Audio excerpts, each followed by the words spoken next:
Qual que é a sua posição, Pastor Luiz, em relação ao divórcio? É recomendado em qualquer situação? Não, em qualquer situação, de forma alguma. Existem situações específicas. Eu acredito da seguinte forma: enquanto houver vida para o casamento, um fôlego de vida, a gente tem que lutar até o fim. Mas a própria palavra até o fim é porque tem um fim. Né? Existem questões de abuso, de agressão, né? Agressão física, mental. Né? Como profissional da área, a gente vê constantemente alguns maridos ou algumas esposas que ultrapassam os limites do santo matrimônio, né? E não só na questão do adultério, mas na questão de briga, ciúme exacerbado, né?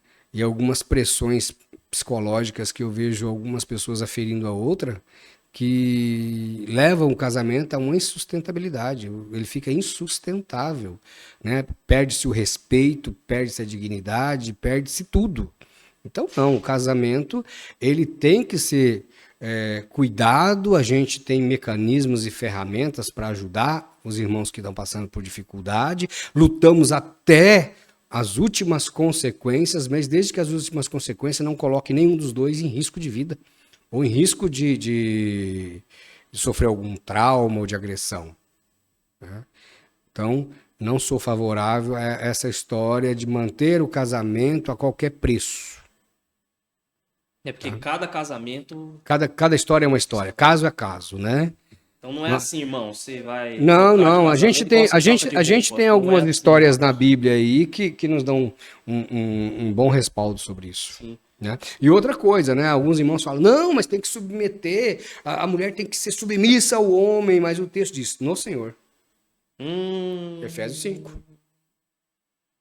Vós, mulheres, sede submissa aos vossos maridos, como ao Senhor. Porque o marido é o cabeça da mulher. E vós, marido, amai a vossa própria esposa.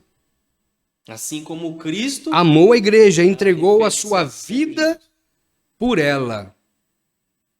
E ele vai lá, ele diz que grande é esse mistério. E aí ele dá a referência. Me refiro entre Cristo e a igreja.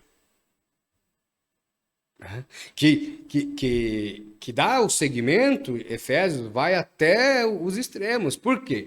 Porque qual que é a condicionante para você permanecer? Porque a gente lê esse texto isolado do capítulo 5, mas não vê que ele é uma sequência para os 6, que vai falar, e vós, filhos, sede submissos aos vossos pais, né, como o Senhor e tal. Pai, não provoca a ira do seu filho. Ali é uma discussão de família.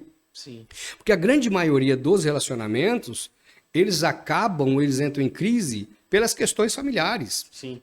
Ou da mãe, ou da sogra, ou do tio, do passarinho, do cuidado, de alguém da vida alheia, né? Então a gente tem que tomar muito cuidado. Por isso que vai lá e dá para a gente se revestir com toda a armadura de Deus. Sim.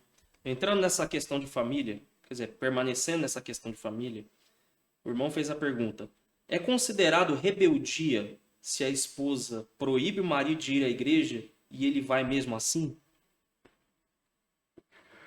Considerado rebeldia. Rebeldia acontece. Lá no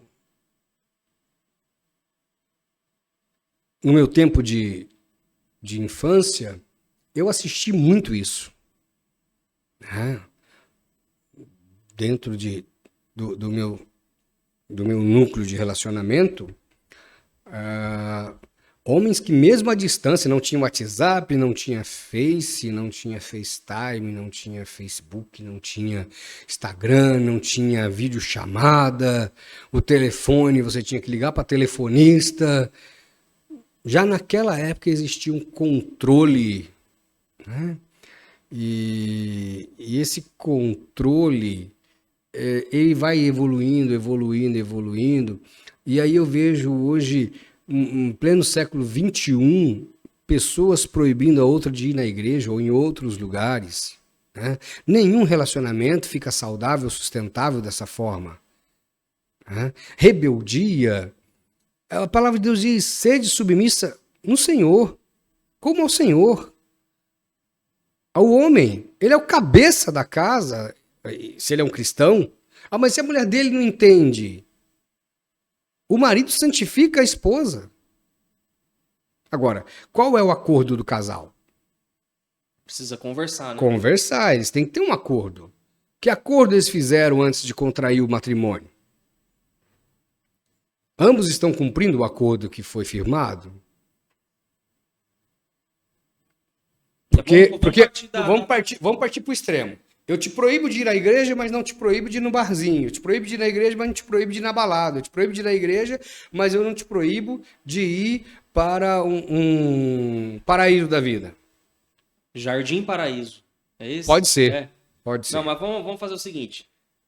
Vamos conjecturar aqui que os dois eram ímpios, aí o irmão se converte. Sim. Aí o irmão começa a ir na igreja e isso começa a ter divergência dentro da casa dele. Qual conselho o senhor daria para ele não pensar que está em rebeldia? Eu perguntaria para ele o seguinte, tá? Irmão, como que é o seu casamento sem essa questão da conversão e da igreja? Aí eu vai analisar, hein? Como é o seu casamento? O seu casamento é bom? Há harmonia no seu lar? Você e sua esposa, seus filhos, se tiver filhos, seus familiares, há uma harmonia dentro da casa? E se a resposta dele for positiva? A questão de ir à igreja é o problema? Então você não vai à igreja, mas não sai de Cristo. Porque o problema é Cristo ou a igreja? Porque se o problema é a instituição templo, e aí eu não estou falando de igreja, né, o corpo de Cristo, aí a conversa é outra. Entendeu? Eu recomendaria, se há uma comunhão, se há um respeito mútuo entre o casal, se há honra entre o casal, e o problema é a instituição religiosa, que ele fique em casa. Agora, essa é só mais uma muleta, só mais uma desculpa. Aí, querido, é bom você avaliar esse casamento, é bom você avaliar esse seu contrato nupcial, esse seu contrato de relacionamento. Porque ele não é um relacionamento, ele é uma correção. Ele não é um relacionamento. É algo ali que está complexo. Como é o acordo nupcial entre os dois? Aí vai de caso para caso. Tá? Eu já recomendei. Pastor, o senhor já recomendou? Já recomendei para irmãos. Olha, seja sábio. Se o problema para você é a instituição, fique em casa. Cuide da sua família. E ganhe ela pelo testemunho. Por que ela tem medo de você vir para a igreja?